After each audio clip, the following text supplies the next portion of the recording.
Hey guys, this is Tauna. Today we've got a crazy new token increaser. So this is potentially like an uncommon, essentially like a Qutterfang style effect for part of it, which is really bonkers. So this is Quina from Final Fantasy IX. I assume that I'm probably butchering pronouncing that, but I don't know. Interesting fact, they have their own creature type here, which is interesting too. So they have a potentially very strong ability here. It's only an uncommon and synergizes with so many cards that we're going to go through soon. So this is the card here. So costing 3. If one or more tokens would be created under your control, those tokens plus a 1/1 green frog creature token are created instead. You can then pay 2, sacrifice a frog to put a +1 counter onto them. Keep in mind, this part here is similar to like Qutterfang, except it's just the +1. So it's like a mix between Qutterfang and like Peregrine Took. Peregrine creates just a food whenever tokens created, an additional food, and this creates an additional frog. So let's go through, first of all, some decks that utilize it. There are just so many different decks that can potentially make use of this.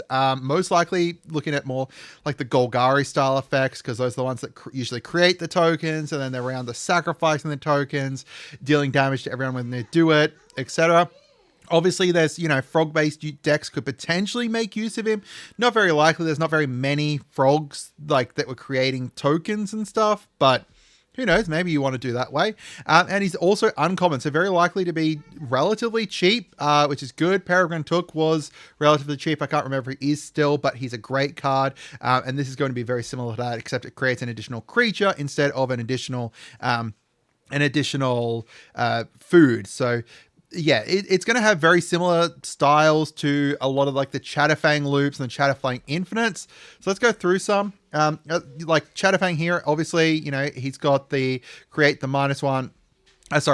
Create that many green squirrel tokens. So if you create 2 tokens, he's creating 2 squirrels. Quina only creates 1, and Qutterfang obviously has the sacrificing as well, which is cheaper because it only costs 1 black as opposed to costing 2 that we've got over here. Potentially more a useful effect here too, but I think it's still good, right? Like I still think this is great. I wouldn't say it would replace Qutterfang for sure, but Qutterfang's also relatively expensive when this is going to be a much cheaper option for a lot of very similar loops. So let's go through some potential combos here. Obviously, Quina plus, again, apologies if I'm butchering that. Quina, Q, Gourmet, plus the Pitiless Plunder, and any sack outlet goes infinite. You just want to have something like Zealoport potentially to deal damage out to people, but you don't really need it. It's going to create infinite foods here because each time you sacrifice one of the frogs, it's going to create a treasure and a frog. Then you can sacrifice the frog again, create a treasure and a frog. Then, you could, it's up to you what you want to do there. You can potentially put like infinite +1/+1s onto them as well if you use those treasures to create, to sacrifice the frogs that way instead of like a separate sack outlet. But, still good. I guess once you have like 2 frogs out, right, that still goes infinite because you'd pay the 2 treasures, sacrifice a frog, then you'd create 2 treasures and 2 frogs. Then you can sacrifice the frogs again. Yeah, I guess that goes infinite too. But yeah, something like Zealoport's obviously going to deal out damage whenever those creatures die too. You've got like Quina and Warren's Soul Trader as well. Pay 1 life, sacrifice it, create treasure. Yep. And then you just want something to obviously offset that life loss. So that's Prosperous Innkeeper, Zealoport. So this is looking at like, your Golgari kind of decks. You obviously use a commander that's based around, like you could use freaking Qutterfang as the commander if you want. You could go into a Qutterfang deck.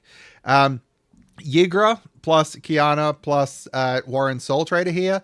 Again, infinite because these are food, the treasures. The frog, the food. So you're sacrificing the frog with the Warren Soul Trader, paying a life, and then creating a treasure, and then also creating a frog. Then you can sacrifice it again. So Yigra slowly gets freaking huge. Obviously, you'll get yourself down to 1 life. You need some kind of thing to offset that potentially, but still, you'll also be creating these foods that you'll have the treasures for, so you can use those foods to, these treasures to destroy the food too.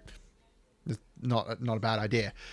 We've got Quina plus Bootlegger Stash. This is not infinite, but now it's whenever you tap your lands with the Bootlegger Stash to create those treasures, now you're creating a green frog and a treasure. So you're just going to create a huge amount of frogs potentially. You have the treasures. You could potentially sacrifice them if you wanted to. You can make use of them in a bunch of different ways. Jaheira plus Quina makes really great sense as well, because, you know, Jaheira makes it so that they can tap for green the frogs that they're creating, and Jaheira decks are already using a huge amount of tokens. Stuff like Jaheira, Quina, Ant, Queen, and Concordant Crossroad, because you need haste here, goes infinite, because now you create the frog. You pay 2, you create a frog and an insect. They can then tap for 2, which then allows you to create another frog and an insect. Boom, boom, boom, boom, boom. Infinite, green, frogs and insects, and then you just throw the frogs and insects at people. Yeah, that's if you want to use, you know, Quina as a commander here, or you could use it in your Jaheira deck. Works as well. We've got Clement the Warrior Wart here. Whenever it enters or another creature enters, you get to bounce things. But the reason I put it here is because of the frog tribal. Frogs you control have tap for green and tap for blue. Our new cat's just come and climbed up onto my desk and is attacking my desk here. And now I have this weird red thing here. Anyway, so Clement has, you know, frogs you control. This is actually really cool. Has green and tap for green and blue. So if you've got Concordant Crossroads, you can do that at, you know, instant speed then. Valley Mightcaller has whenever a frog enters, get +1s. So, you know, that works really well with those frogs coming in. We've got the Scurry Oak. So Scurry Oak and Ivy Lane Denizen already go infinite, but now you can get infinite squirrels and infinite frogs. And realistically, who doesn't want infinite squirrels and frogs? Yeah. You know, I just put that in there purely because now you can already, like, these two already go infinite together. Now you can go infinite here too. We've got Slimefoot, the Stowaway.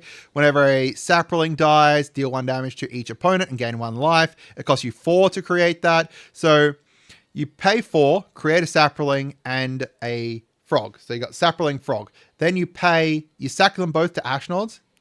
Then you deal 1 damage to each opponent and gain life.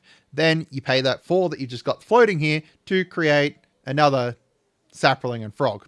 Boom, boom, boom, boom, boom. So, yeah, again, this is like the same loop that Qutterfang already does in a Slimefoot and Stowaway deck, but now it's with frogs instead of squirrels. Rocco. So, Rocco creates foods. Who better to go with Rocco than the Quina, who does, you know, from what I know in it, they're all about food. They're all about eating stuff. And, you know, the frogs are just their dinner. So therefore, you know, in a Rocco deck, already like some great synergy there when it's going to create, Rocco creates a food, then you can create a food and a frog, and then you can feed the frogs to people and stuff. Why not? So I'd love to hear from you guys as to what you think. I hope you guys had a wonderful day, and goodbye.